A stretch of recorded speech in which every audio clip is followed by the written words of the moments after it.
Waalaikumsalam warahmatullahi wabarakatuh. Innal hamdalillah nasta'inuhu wa nastaghfiruh wa na'udzu billahi min shururi anfusina wa min sayyiati a'malina. May yahdihillahu fala mudilla lahu wa may yudlil fala hadiya lahu. Asyhadu an la ilaha illallah wa asyhadu anna Muhammadan abduhu wa rasuluh. Amma ba'du. Ikhwatul iman rahimakumullah, Bapak dan Ibu yang dirahmati Allah. Segala puji bagi Allah atas segala nikmat dan rahmatnya, terutama nikmatnya disampaikan usia kita di bulan Ramadan 1437 Hijriah ini. Ini suatu kesempatan emas, suatu peluang yang sangat luar biasa agar kita selamat hidup kita di dunia dan di akhirat. Bulan Ramadan adalah bulan yang sangat dirindukan oleh orang-orang soleh. Kenapa orang-orang soleh dan solehah sangat merindukan Ramadan? Karena di bulan Ramadan banyak sekali keutamaan, fadilah, kebarokahan yang tidak ada di bulan lain. Contohnya saja Bapak dan Ibu, kalau kita dalam bulan Ramadan ini mendapatkan satu saja Lailatul Qadar, ini secara kalkulasi matematis, kata Rasulullah, umur umatku baina sitina wa sab'in, antara 60-70. Jadi umur umat Nabi Muhammad juga panjang. Lalu umpamanya dalam hidupnya dia mendapatkan satu saja Lailatul Qadar, yang mana kata Rasulullah, kata Allah dalam surat Al-Qadar, khairun min alfi syahrin. Seseorang meninggal usia 80, dia mendapatkan satu Lailatul Qadar, berarti amal solehnya lebih panjang daripada usia. Jadi pasti akan selamat. Dan itu ada Allah sediakan pada setiap tahun. Makanya mudah-mudahan di Ramadan ini kita mendapatkan Lailatul Qadar. Jadi kalau orang Nasrani bilang bahwa penyelamatnya Yesus, ya, the savior of mankind, bagi kita penyelamat kita Lailatul Qadar. Jadi mudah-mudahan kita bisa mendapatkan kebarokahan, kelebihan yang Allah sediakan di bulan Ramadan ini. Bapak dan Ibu yang dirahmati Allah, ada seorang sahabat Sofyan bin Abdullah bertanya kepada Rasulullah, "Ya Rasulullah, kulli qaulan fil Islam la ashalu anhu ahadan ghairah." Ya Rasulullah, ajarkanlah kepada kami, kepada saya, suatu kalimat dalam Islam yang saya tidak akan bertanya kepada orang selain daripada engkau. Kata Rasulullah, "Qul amantu billah tsumma istaqim." Hendaklah engkau beriman kepada Allah dan hendaklah engkau beristiqomah, berpegang teguh iman dan Islam itu sampai akhir hayat kita nanti. Bapak dan Ibu yang dirahmati Allah, pada setiap hari Jumat, khatib Jumat selalu membaca firman Allah yang ada di surat Al-Imran 102. Ya.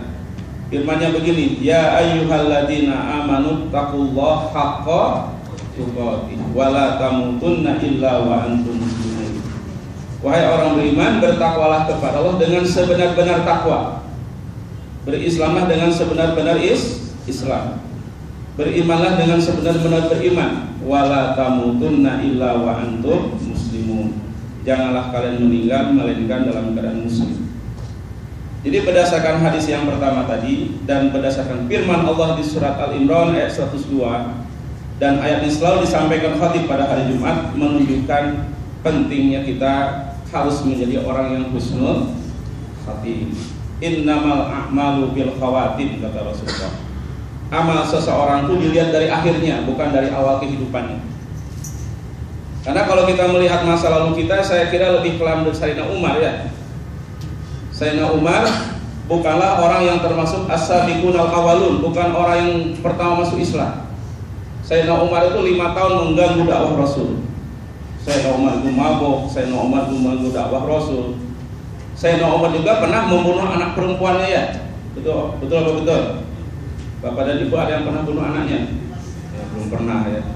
Tapi akhirnya Sayyidina Umar yang masa lalunya begitu kelam daripada kita, Sayyidina Umar termasuk 10 sahabat yang dijamin surga.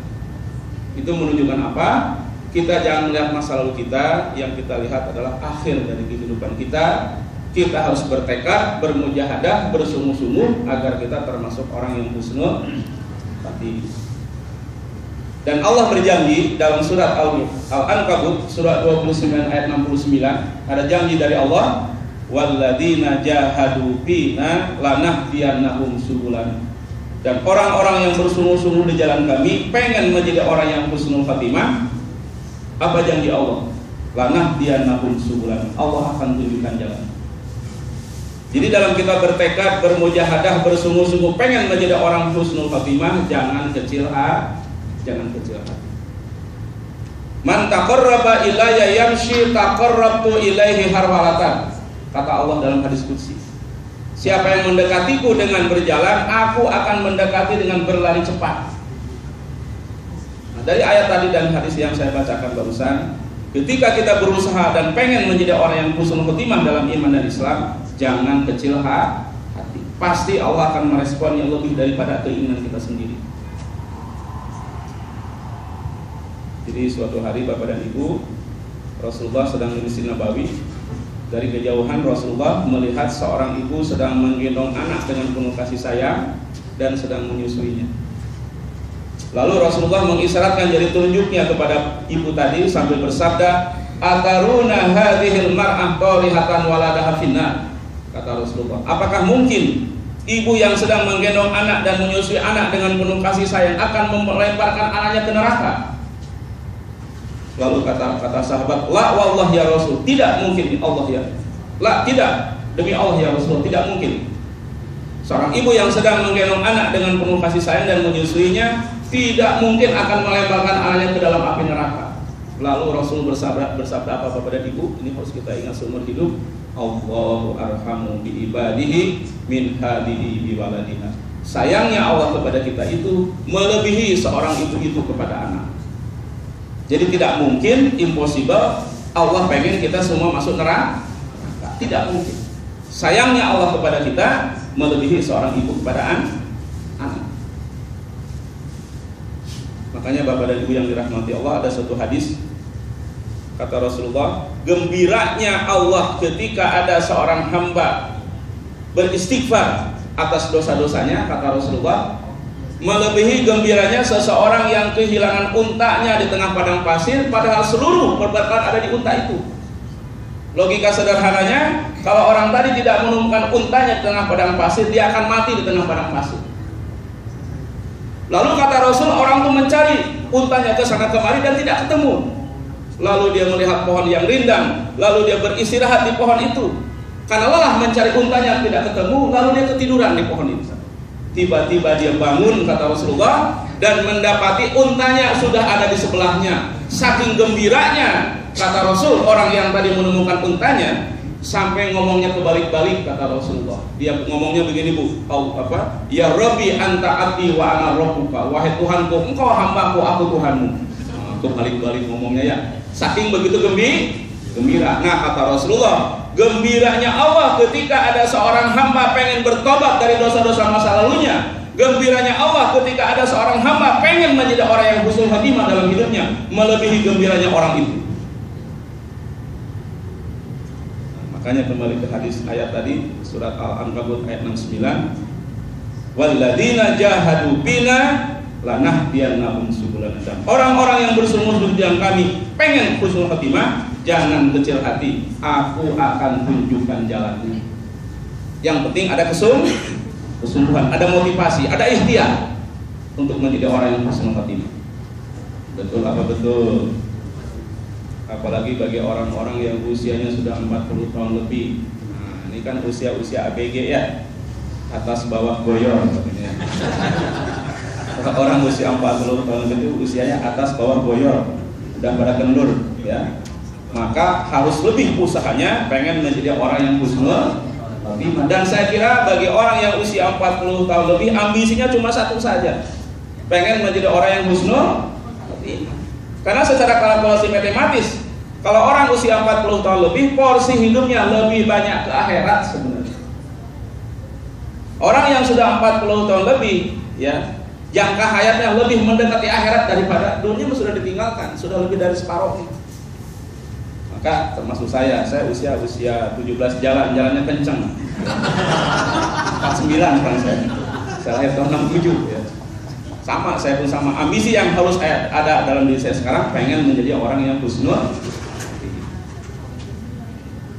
Nah, Bapak dan Ibu yang dirahmati Allah, ada 3 argumentasi, ada 3 alasan syar'i kenapa kita harus selalu berusaha berikhtiar menjadi orang yang husnul khotimah.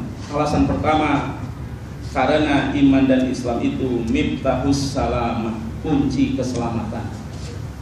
Tidak ada keselamatan di dunia dan di akhirat melainkan dengan kita istiqomah dengan iman dan Islam, melainkan kita berusaha menjadi orang yang husnul khotimah. Makanya sekali lagi, karena iman dan Islam itu kunci keselamatan hidup kita, kita menolak paham pluralisme dan perennialisme yang mengatakan semua agama sama. Itu paham Zionis, paham Illuminati yang ingin menghancurkan semua agama, terutama agama Islam. Maka dikampanyekanlah pemahaman semua agama sama. Ini untuk mengambil sesuatu yang berharga dalam hidup kita, yaitu akidah al-Islamiyah as-sahihah, akidah yang benar. Bagi kita, sumber keselamatan itu hanya Islam. Inna dina indallahil Islam. Makanya aneh kalau tokoh jin bilang Bunda Teresa masuk surga, Nelson Mandela masuk surga, Martin Luther King masuk surga, ya, Abraham Lincoln masuk surga. Padahal dalam Islam sudah jelas panduannya, ada di surat Al-Bayyinah, ya, ayat 6. Innal ladzina kafaru min ahlil kitabi wal musyrikina fi nari jahannam khalidina fiha ulaika hum syarrul bariyah.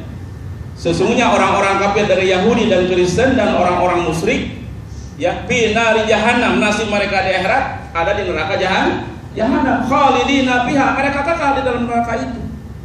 Ulaika hum syarrul bariyah, mereka itu sejelek-jelek makhluk. Jadi maknanya sumber keselamatan hanya satu, iman dan Islam. Sesuai dengan surat Al-Imran ayat 19, inna dina indallahil. Itu argumentasi pertama. Yang kedua, kenapa kita harus selalu istiqomah dengan iman dan Islam dan berusaha menjadi orang yang husnul khotimah? Karena usaha kita pengen menjadi orang yang istiqomah dan husnul khotimah itu merupakan miftahus sakinah, kunci ketenangan. Jadi ada ayatnya di surat Ar-Ra'd surat 13 ayat 28 bahwa iman dan Islam itu faktor utama yang akan membuat seseorang itu bahagia hidupnya. Kalau ada orang berpendapat bisa bahagia tanpa iman dan Islam, sebenarnya itu hanya ilusi saja. Itu Allah yang berfirman, bukan saya. Allah berfirman apa? Wa mal hayatud dunya illa mata'ul. Tidaklah kesenangan dunia ini hanya kesenangan yang ilusi saja, menipu, triki, jebakan saja. Jadi sumber ketenangan hidup kita dalam menghadapi segala masalah kehidupan adalah zikrullah, mengingat Allah. Dan yang suka zikrullah itu adalah orang yang beriman. Karena ayatnya begini, alladzina amanu wa tatma'innu qulubuhum bi dzikrillah. Orang-orang beriman itu hatinya akan tentram, hatinya akan damai, hatinya tidak mudah stres. Dengan apa? Bi dzikrillah, dengan banyak mengingat Allah. Ala bi dzikrillah tatma'innul qulub. Lalu Allah menekankan dalam ayat yang sama, ingatlah bahwa dengan berzikir itu hati kita akan tenang. Betul apa betul Bapak dan Ibu? Dengan zikir hati kita akan tenang. Banyak orang yang di rumahnya sampai minum pil tidur pun nggak tidur. Tapi anehnya ketika datang di majelis taklim nyenyak tidurnya. Ya, terus saking tenangnya mendengar tausiah Ustaz Yunus. Ya. Bahkan katanya kalau ada yang tidur di pengajian bukan di sini, nunjuk di sana semua nggak ada. Semua melek semua kelihatannya. Kalaupun kelihatan tidur itu bukan tidur, sedang berzikir. Jadi begini, kalau Bapak dan Ibu melihat kanan kiri ada yang tidur, itu sebenarnya sedang mengamalkan hadis Rasulullah. Jadi yang suudzon, kita tidak diharamkan suudzon, ya. Karena Rasul bersabda bahwa majelis taklim yang ada di dunia itu taman surga yang ada di dunia. Jadi dia sedang tidak merasa di musolanya di prison play, dia sedang merasa di Jannatul Firdaus. Dengan angin capoy-capoynya tidurnya nyak. Betul apa betul? Alhamdulillah, tadi yang sudah usul pada bangun. Termasuk ustaznya agak ngantuk juga, saya juga.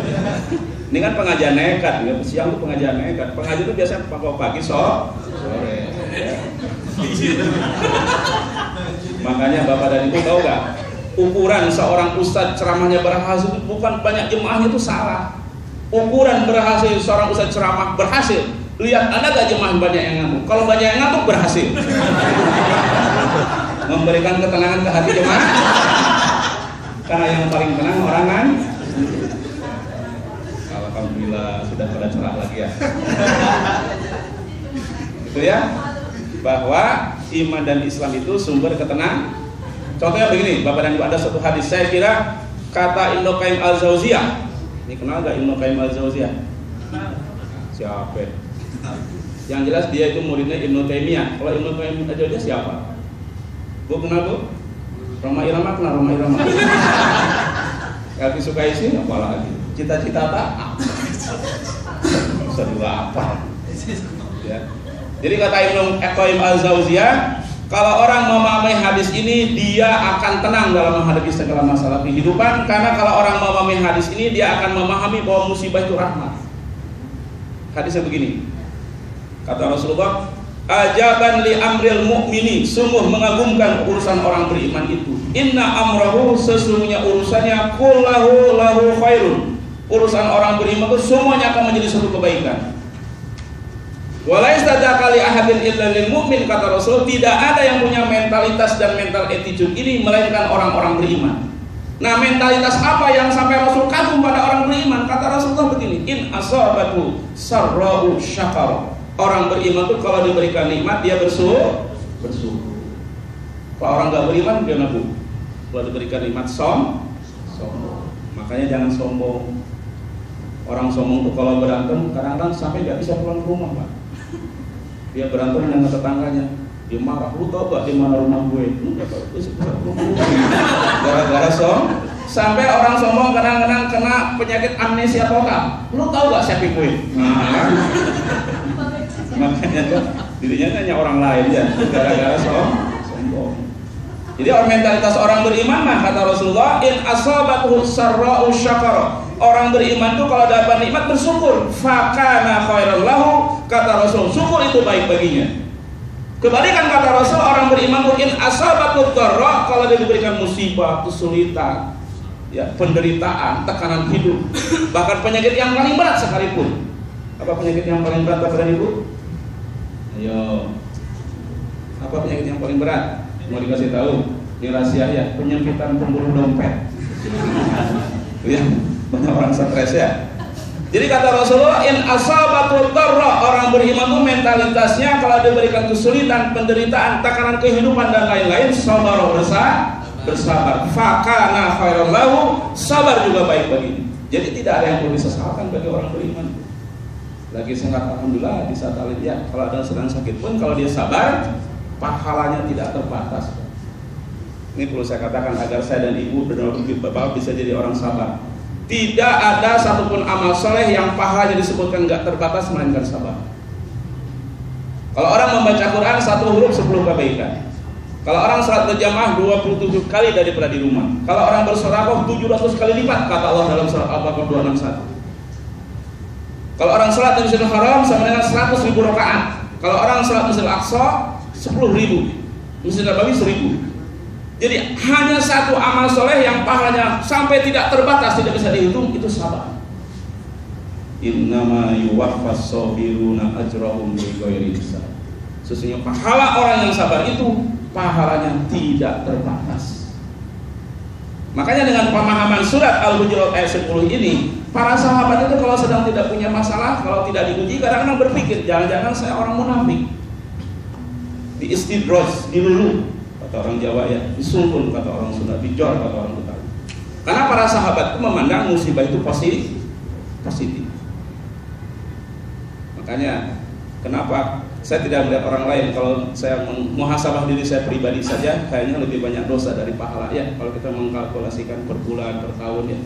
Maka mungkin dengan diberikan kita ujian, penderitaan, tekanan kehidupan itu, agar kita pada saat hisab kita lulus, karena tiba-tiba kita dapat dropping amal dari sabar kita itu dengan pahala yang tidak terbatas.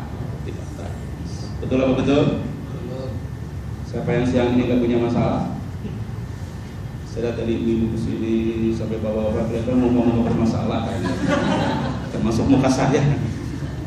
Justru kalau ada jemaah berdiri, Pak Ustadz, alhamdulillah saya sudah seminggu gak punya masalah, berarti Bapak itu stres. Hidup mah tempatnya masalah.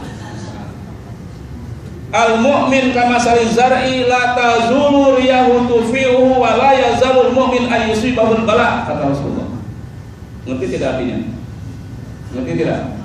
Kau lihatin saya semua? GR dia. Al-mu'min kamasali zar'i, orang beriman itu seperti sebuah pohon. La tazulu riyahu tufi'uhu, pohon itu akan terus kena terpana angin. Wala yazalul mu'min ayyusibahul bala, dan orang beriman akan terus diberikan ujian, penderitaan, kesulitan dan lain-lain. Jadi konsekuensi kita jadi orang beriman, kita harus siap diuji Allah 24 jam. Tapi Allah sayang kepada kita agar kita mampu menghadapi segala ujian kehidupan itu kita harus sabar. Innallaha ma'as sabirin. Allah selalu bersama orang-orang sabar. Nah, itu pertama. Kita harus selalu istiqomah dengan iman dan Islam, karena iman dan Islam itulah yang akan memberikan kita ketenangan dalam menghadapi segala masalah kehidupan. Di dalam satu hayatus sahabah, kehidupan para sahabat dan sahabiah, ada sahabat dan sahabiah baru menikah. Belum berapa lama menikah, sahabiah, sahabat perempuan bilang ke suaminya, "Bang, saya minta cerai." Kata suaminya, "Apa salah saya? Karena sama dia soleh. Apa salah saya? Kok kamu minta cerai?" "Tidak, saya minta cerai." Nah, kata sahabat itu, "Kan Rasulullah masih ada, mari kita ketemu Rasul. Rasulullah pendamai yang terbaik." Maka dua suami itu pergi ke rumah Rasul. Di tengah jalan suaminya nendang batu yang tajam dan berdarah-darah. Lalu dibawa oleh istrinya ke rumahnya dan tidak ngomong lagi masalah cerai. Kata suaminya, "Tadi kamu meminta cerai sama saya, tapi ketika kita ketemu ke rumah Rasul, engkau gak minta cerai lagi." "Begini abang, saya selama menikah beberapa ya dengan abang ini, abang kayaknya gak pernah dapat musibah. Saya takut abangnya orang munafik. Tapi ketika abang tadi diuji oleh Allah dengan menendang batu sampai ya kaki abang berdarah-darah, sekarang saya yakin bahwa abang itu orang beriman yang diuji Allah, yang disayangi Allah." Sampai sebegitu ya pandangan orang beriman memandang suatu masalah dari sudut pandang positif. Nah, ketenangan ketika kita menghadapi masalah itu timbul dari keimanan. Maka saya katakan tadi, keistiqomahan dan berusahanya kita menjadi orang istiqomah dengan iman dan Islam itu akan membuat kita tenang. Saya anak mau ke 10 sekarang. Jadi kalau nanya anak ke saya perlu diupdate setiap tahun ya. 10 dari suatu cabang, saya belum buka cabang. Saya kira mazhab saya sama dengan bapak-bapak di sini. Bukan Syafi'i, Pak, Al-Qutni. Tahu Al-Qutni? Asosiasi Laki Takut Bini. Jadi saya belum buka cabang, saya Pak anak baru 10. Nah, konsekuensi saya sebagai orang beriman ketika ada gunjang-ganjing ekonomi, ketika ada fluktuasi dolar ke rupiah, ketika ada fluktuasi harga BBM, saya tak usah bingung dan ragu. Kenapa? Dari keimanan saya mengatakan rezeki itu yang menanggung adalah Allah. Itu contoh kecil daripada keimanan membuat kita tenang. Kita yakin saja rezeki itu dari Allah. Karena Allah telah berjanji di surat Al-Isra ayat 31 dengan janjinya, dan ayat inilah yang membuat saya berani punya anak banyak. Apa kata Allah? Nahnu narzuquhum wa iyyakum. Kamilah yang memberikan rezeki kepada anak-anak kamu dan kepada kamu wahai suami istri. Maka sering saya sampaikan ke ibu-ibu yang masih muda, yang punya potensi punya anak lagi Bu. Nanti biar meninggal banyak yang doain rezekinya yang menanggung Allah. Bagi ibu-ibu yang sudah menopause, sudah tidak potensi punya anak, suruh suaminya kawin lagi.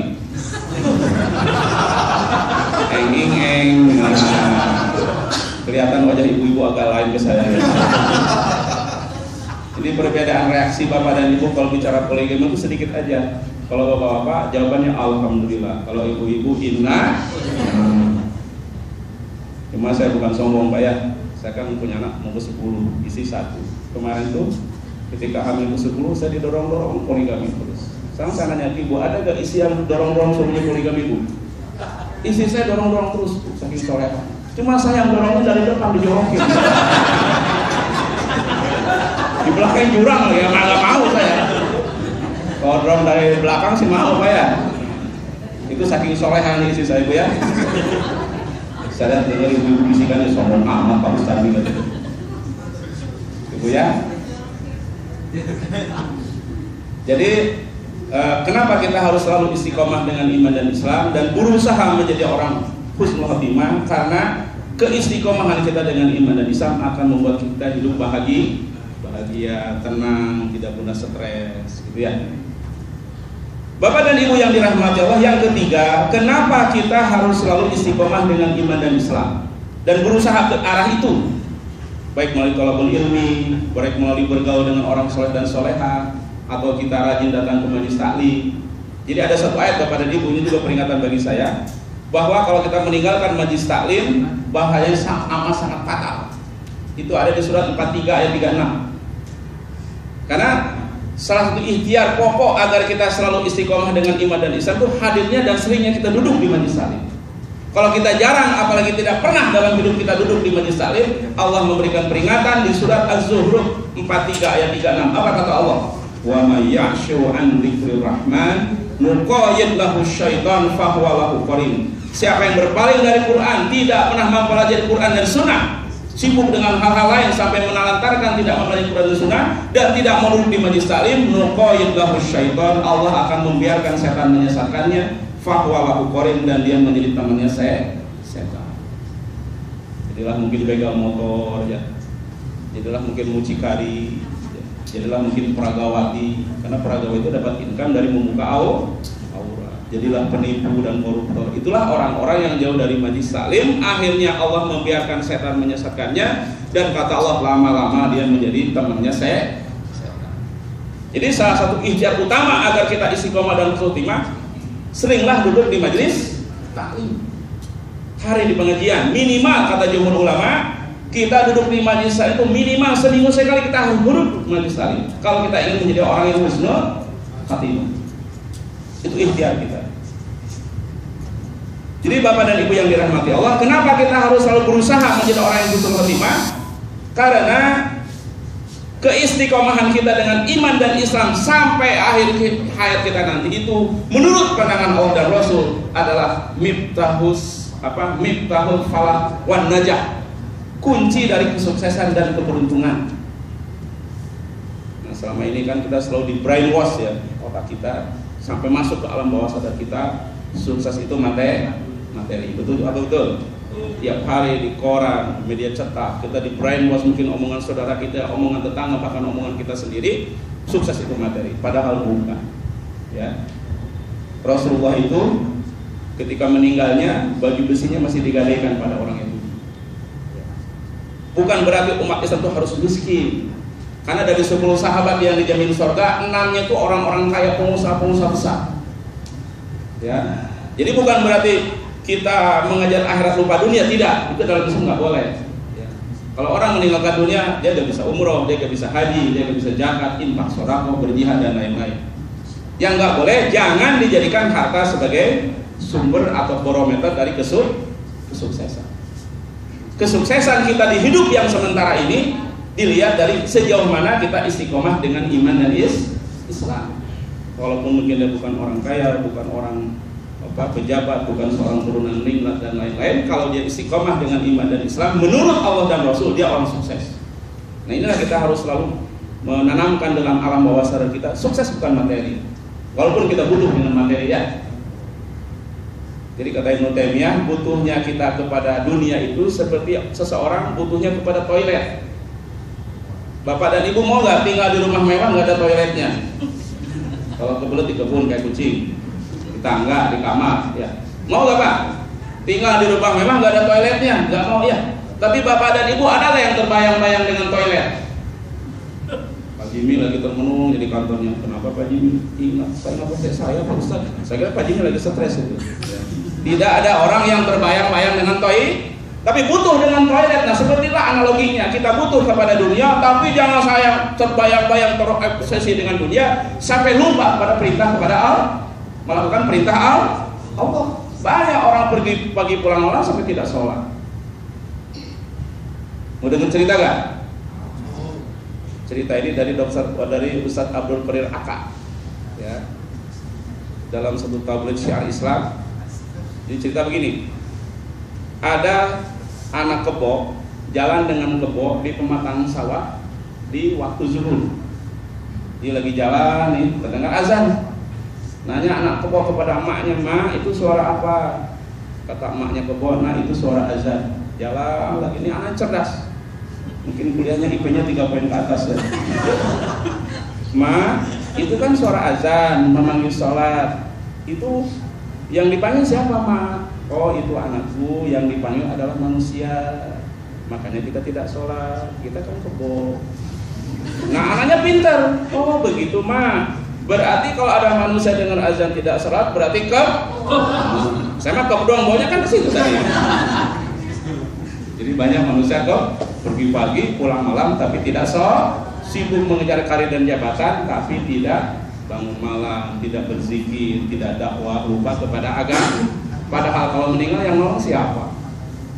Bapak dan Ibu, kalau kita meninggal yang nolong siapa? Harta nolong tidak? Harta yang kita kejar tiap hari itu menjadi hak ahli waris. Ya, anak itu hanya sekarang meneteskan air mata, lama-lama dia girang dapat warisan. Betul apa betul? Karena saya juga girang mau dapat warisan dari orang tua. Ya kita mah jujur-jujur aja, jangan jaring jadi ustaz ya. Girang mau dapat warisan. Tapi waktu meninggal orang tua kita sedih, tapi lama-lama girang mau dapat warisan ya. Jadi gak ada yang nolong kalau kita meninggal. Bu, suami nolong nggak bu kalau itu meninggal? Kebanyakan kawin lagi bu. Suami itu gak tahan meriang, merindukan kasih dan sayang gitu ya.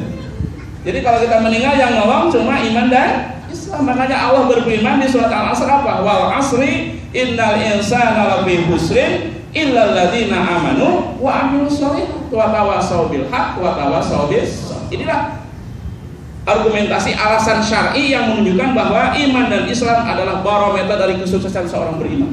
Bukan harta, bukan jabatan, bukan popularitas. Karena Allah menegaskan demi masa sesungguhnya seluruh manusia dalam kerugian. Siapa yang tidak rugi? Siapa yang sukses? Illal ladzina amanu wa amilus sholihat wa tawassaw bil haqq wa tawassaw bis sabr. Jadi di sini Allah menjelaskan kepada kita barometer sukses dan tidaknya seseorang sejauh mana dia istiqomah dengan iman dan Islam dan sejauh mana dia berusaha dan berikhtiar menjadi orang yang husnul khatimah. Makanya ada seorang cendekiawan muslim, Dr. Ismail Al-Faruqi, pernah menjadi visiting profesor saya ketika saya kuliah dulu, mengatakan ini dalam salah satu bukunya, bahwa apa bedanya antara orang yang dapat hidayah dengan orang yang belum dapat hidayah. Jadi beliau menjelaskan dengan singkat, padat, tapi sangat mudah dipahami. Dia bilang begini dalam salah satu bukunya, bahwa orang yang dapat hidayah itu adalah orang yang telah menjadikan dunia itu sebagai wasilah, sebagai alat, sebagai demi.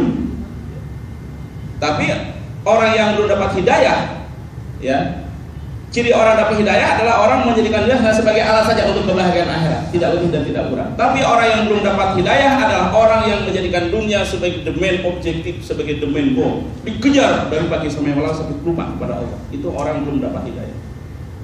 Maka mari kita jadikan segala aksesoris keduniaan yang melekat pada diri kita, kita jadikan sebagai alat untuk kebahagiaan kita di akhirat. Itulah ciri orang yang husnul khotimah sebenarnya. Dan ciri orang yang istiqomah, dia orang yang menjadikan dunia hanya sebagai alat, bukan sebagai alat untuk kehidupan akhirat.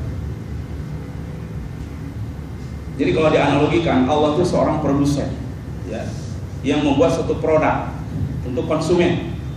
Allah menjelaskan dalam surat Al-Ankabut surat 29 ayat 64. Jelas sekali Allah sebagai produsen menjelaskan produknya kepada manusia. Apa kata Allah? Wa ma hadhil hayatud dunya illa lahwun wa la'ibun, kata Allah. Surat 29 ayat 64. Dan tidaklah kehidupan dunia ini hanya senda gurau dan permainan yang lamanya antara 60-70 tahun. Lalu Allah menegaskan, wa inna darul akhirah lahiyal hayawan. Sesungguhnya negeri akhirat atau tempat di akhirat nanti surga itulah kehidupan yang sebenarnya. Karena Allah kan jujur sedikit, dengan jelas sekali menjelaskan, transparan, bahwa produk aku antara dunia akhirat, yang asli itu akhirat bukan dunia. Dan Allah jelaskan dalam 6.666 ayat dan dalam puluhan ribu hadis, dunia bukan kehidupan sebenarnya, akhirat kehidupan sebenarnya. Tapi banyak konsumen memilih yang palsu, bukan yang asli. Konsumen apa yang begitu Bu? Sudah jelas produsen bilang ini yang asli, ini yang palsu. Allah menjelaskan ini kehidupan dunia yang palsu, akhirat yang asli. Tapi banyak manusia mengejar-ngejar dunia sampai lupa akhirat. Konsumen apaan? Susah amat konsumen PA. Stres. Kan sudah jelas dijelaskan. Ini yang asli, ini yang palsu. Nah, banyak manusia justru ngejar-ngejar yang palsu sampai lupa kepada Allah. Dia tidak berusaha menjadi orang yang istiqomah dan husnul khotimah. Sudah jam 1 kurang 10 ya. Tanya jawab. Ya. Sebenarnya banyak yang ingin saya sampaikan kepada Ibu. Ya, nanti akan ada sesi kedua lagi ya. Saya akan sampaikan materi yang sama. Kalau kita tanggal 23 ya. Saya kelanjutan dari materi ini. Mungkin sebagai MC tadi, mungkin ada yang bertanya kepada Ibu dari apa yang saya sampaikan. Silakan kalau ada pertanyaan Mengenai istiqomah dan husnul khotimah. Ada yang bertanya? Kalau enggak saya akan menyampaikan sedikit lagi. Begini, kan kita tadi sudah menjelaskan pentingnya kita istiqomah dengan iman dan Islam. Kan itu miftahul salamah, kunci keselamatan. Miftahus sakinah, kunci ketenangan. Dan yang terakhir miftahul falah wa najah, kunci kesuksesan. Yang belum saya sampaikan tadi lupa adalah apa ciri orang yang istiqomah. Ciri globalnya tadi adalah orang yang menjadikan dunia sebagai alat untuk mencapai akhirat, bukan sebagai tujuan. Sebenarnya cirinya ada 3. Pertama, ciri orang husnul khotimah itu adalah orang yang mabdaul hayahnya, orang yang prinsip hidupnya itu adalah lillah. Jadi apapun yang dia lakukan itu karena Allah, sebagaimana janji dia kepada Allah, qul inna sholati wa nusuki wa mahyaya wa mamati lillahi rabbil alamin. Karena Allah semuanya. Ini saya mau nanya ke ibu-ibu ini, karena ibu-ibu ini taklimnya biasanya lebih rajin dari bapak-bapak, betul nggak Pak? Kadang-kadang ibu pagi taklim, siang taklim, malam taklim, sampai suaminya meriang, perlindungan kasih sayang taklim melulu. Ini ibu-ibu ini minimal gelarnya SAG kayaknya, rajin taklim. Kalau SAG Bu, sarjana alam gaib. Ibu ya. Jadi saya nanya ke ibu nih, kalau ibu mencintai suami karena itu suami ibu, benar apa salah? Loh, ada yang mana SAG? Loh, kalau ibu mencintai suami karena itu suami ibu, benar apa salah? Salah. Ibu mencintai suami karena Allah. Kalau bapak mencintai anaknya karena itu anak bapak, salah apa salah? Karena kita dalam usaha Rasulullah mencintai harus karena Allah. Nah, itu tanda orang istiqomah. Apapun motivasinya dalam beraktivitas, beramal ibadah, itu karena Allah. Qul inna sholati wa nusuki wa mahyaya wa mamati lillahi rabbil alamin.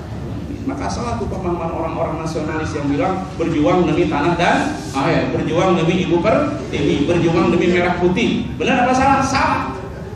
Betul gak Pak? Salah gak Pak? Nanya Bapak sekarang. Salah gak orang berjuang demi tanah dan air? Saya berjuang demi tanah dan air. Salah gak Pak? Salah Pak. Tanah dan air kalau dikumpulin jadi becek. Berjuang demi yang becek. Padahal ketika sholat bilang apa? Qul inna sholati wa nusuki wa mahyaya wa mamati lillahi rabbil alamin. Ketika berjuang demi tanah dan air, demi yang becek-becek, ayah berarti. Nah, itu ya, itu pertama ciri orang istiqomah. Yang kedua, minhajul hayah, cara hidupnya berdasarkan Quran dan Sunnah. Quran dan Sunnah sebagai referensi kehidupan, sebagai guidance, petunjuk dalam segala hal. Yang ketiga, al-ghayatul hayahnya, tujuan hidupnya lebih condong ke akhirat daripada dunia, tanpa meninggalkan dunia maksudnya. Tapi dia lebih termotivasi, lebih terobsesi pengen menjadi ahli surga daripada senang di dunia tanpa meninggalkan dunia. Itu ciri orang istiqomah dan husnul ya. Prinsip hidupnya lillah, minhajul mabda'ul hayahnya lillah, minhajul hayahnya pedoman hidupnya Quran dan Sunnah ya, istiqomah dengan itu. Dan ketiga, tujuan hidupnya adalah akhirat, karena dunia hanya sebagai alat, sebagai domain, bukan sebagai domain objektif. Ini jangan-jangan saya stres, saya nanya sendiri, saya jawab sendiri. Ini ada yang nanya? Ada yang nanya? Kepada ibu, aku terlalu khusyuk dengan ceramah saya tadi. Silakan Pak Rahman. Bu, ya silakan Bu. Waalaikumsalam.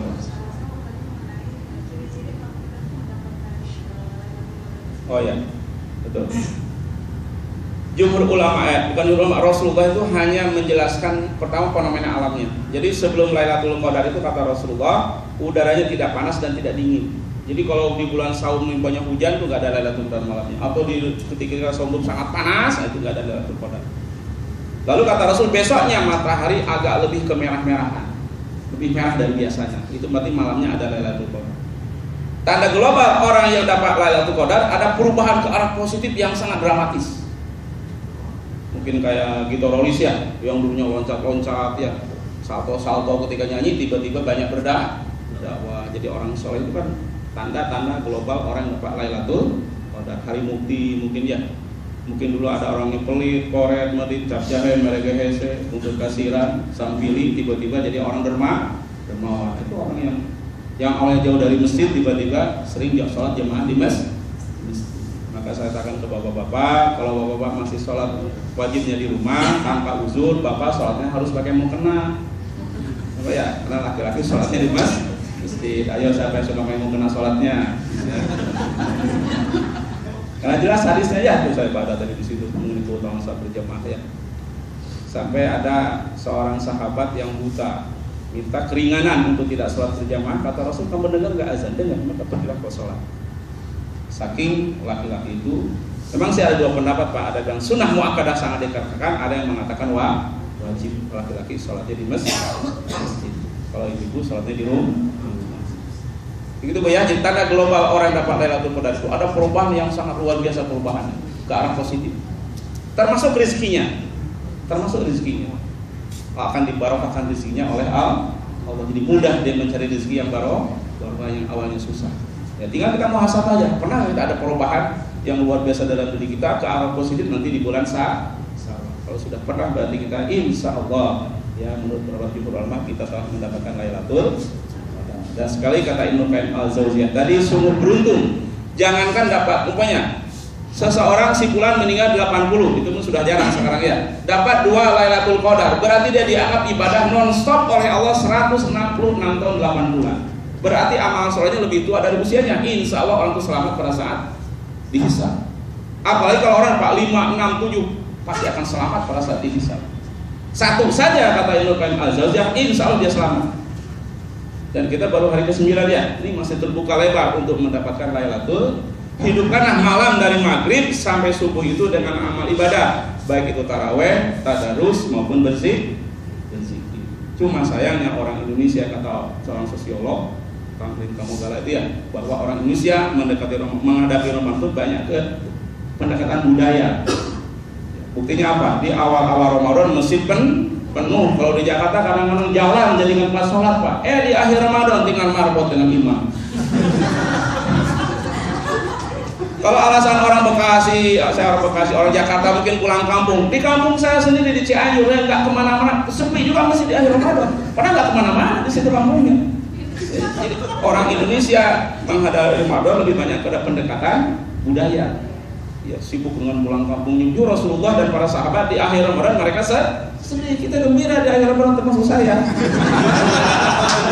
Saya mah baru orang lain ya, saya sendiri.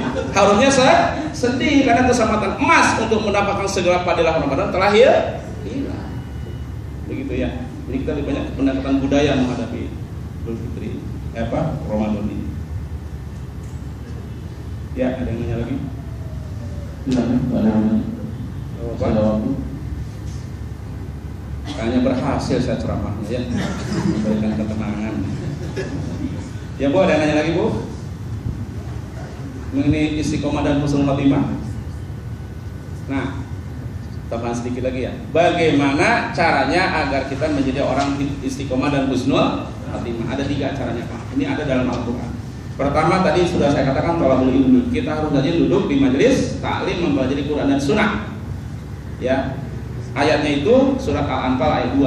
Wa idza tuliyat alaihim ayatuhu zadathum imana. Sikap orang beriman itu kalau dibacakan ayat-ayat Allah akan bertambah iman, bertambah keistiqomahannya. Yang kedua musahabatul ahyar. Bergaulah dengan orang-orang soleh dan soleh. Jadikanlah orang yang soleh dan solehah sebagai teman karib kita. Karena Allah berfirman di surat Al-Furqan ayat 28 dengan firman-Nya, dan firman ini merupakan teriakan ahli neraka ketika akan dilemparkan ke neraka. Apa teriakannya? Ya wailata laitani lam attakhid fulanan khalila. Sungguh kecelakaan bagiku, alangkah baiknya ketika aku di dunia aku tidak menjadikan si fulan sebagai teman. Makanya dia masuk neraka karena pengaruh pertemanan. Maka jadikanlah musahabatul ahyar, bergaul dengan orang soleh dan solehah dalam hidupnya. Yang ketiga adalah agar kita selalu menjadi orang istiqomah dan muslim, kita harus berdakwah. mengajak orang kepada Allah dan Rasul, terutama orang yang telah berumah tangga. Itu jelas ayatnya, wajib kita berdakwah. Ya ayyuhalladzina amanu qu anfusakum wa ahlikum. Kita sebagai orang tua itu kewajiban kita membawa anak, istri, menantu, cucu itu menjadi ahli surga. Dan itu dakwah. Dan jaminan Allah, orang yang suka berdakwah akan diistiqomahkan dalam iman dan Islam. Di surat Muhammad ayat 7 Allah berfirman, ya ayyuhalladzina amanu in tansurullah yansurkum wa yusabbit aqdamakum. Wahai orang beriman, jika kau menolong agama Allah dengan berdakwah minimal kepada keluarga, yansurkum, Allah akan menolong kalian, wa yusabbit aqdamakum, dan Allah akan meneguhkan pendirian kalian dalam iman dan Islam. Itulah cara yang disebutkan Allah dalam Al-Quran supaya kita menjadi orang istiqomah dan sering duduklah di majelis taklim, thalabul ilmi. Yang kedua, bersahabatlah dengan orang soleh dan solehah. Yang ketiga, ya, kita harus berdakwah minimal starting pointnya dari keluarga kita. Sudah? Baik, kalau tidak ada pertanyaan lagi, alhamdulillah sudah jam 1 ya. Sudah banyak yang kita terima Ustaz di hari ini. Insyaallah kita berharap manusia ya. Terakhir dengan usul Ya, insyaallah. Amin. Teruskan Ya Bapak dan Ibu yang dirahmati Allah, sekali lagi di bulan Ramadan ini kita disaksikan Allah, ya, malaikat rahmat ini di rumah Allah, malaikat rahmat melihat kita. Kita berdoa sama Allah mudah-mudahan di bulan Ramadan ini kita semua mendapatkan Lailatul Qadar, dan mudah-mudahan kita semua yang ada di sini dipilih oleh Allah menjadi hamba Allah yang husnul. Tapi doa kita, doa penutup majelis supaya barokah pertemuan kita. Subhanaka Allahumma wa bihamdika asyhadu an la ilaha illa anta astaghfiruka wa atubu ilaik. Akhirul kalam wa aqul minkum. Assalamualaikum warahmatullahi wabarakatuh. Kemudian kembali kepada teman-teman untuk besok masih ada kajian dengan sama. Pada sebelumnya mohon maaf. Assalamualaikum warahmatullahi wabarakatuh.